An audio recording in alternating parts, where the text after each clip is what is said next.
Bonjour, M. Trudeau. Michel Sabat de la presse canadienne. J'aimerais poursuivre sur la conversation sur la deuxième question de ma collègue Valérie Gamache. Donc, on sait depuis des années que ce qui est à la source des passages irréguliers à la frontière par le chemin Roxham, c'est l'entente sur les tiers pays sûrs.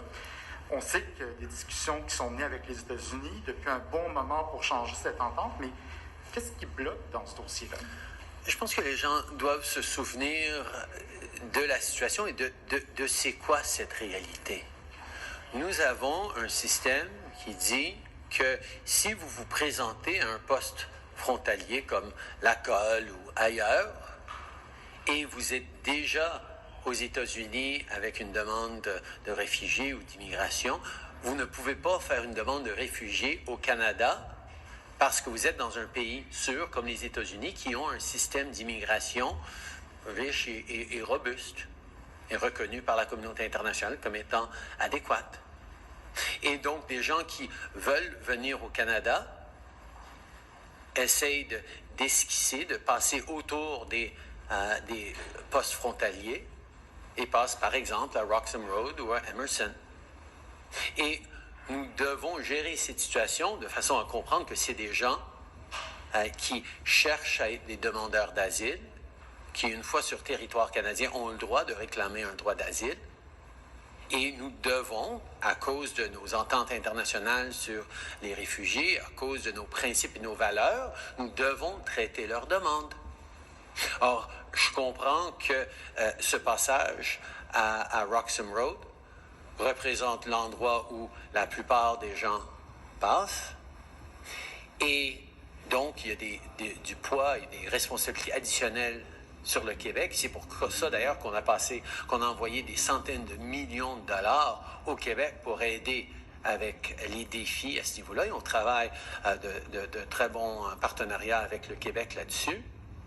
Mais en même temps, si on fermait le chemin Roxham, les gens passeraient ailleurs.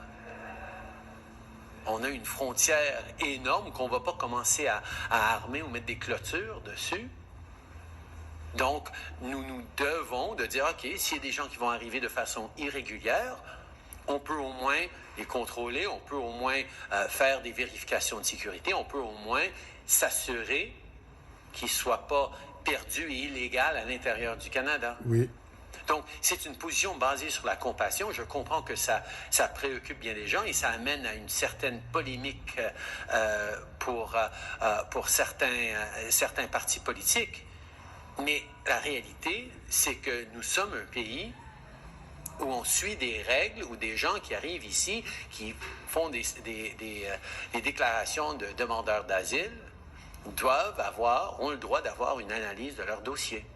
Et donc, c'est ce qu'on facilite. Et oui, on est là pour appuyer les coûts extra que le Québec entreprend, mais on est dans un contexte où nous allons continuer d'être un pays ancré dans la compassion et dans la rigueur dans notre système d'immigration. Et c'est une solution, c'est une situation qu'on va continuer à gérer. Et donc, qu'est-ce qui achoppe concrètement? Est-ce que c'est parce que pour les États-Unis, ce n'est pas un dossier prioritaire? Non, au contraire, comme j'ai dit, les États-Unis gèrent deux frontières extrêmement différentes et leur préoccupation par rapport à une décision qu'ils pourraient prendre aura des conséquences très différentes par rapport au Canada que par rapport au Mexique, pour être honnête. Et donc, ces négociations et ces conversations qui sont très positives, qui s'avancent bien, sont, on le comprend, délicates à un niveau politique pour les Américains. Question?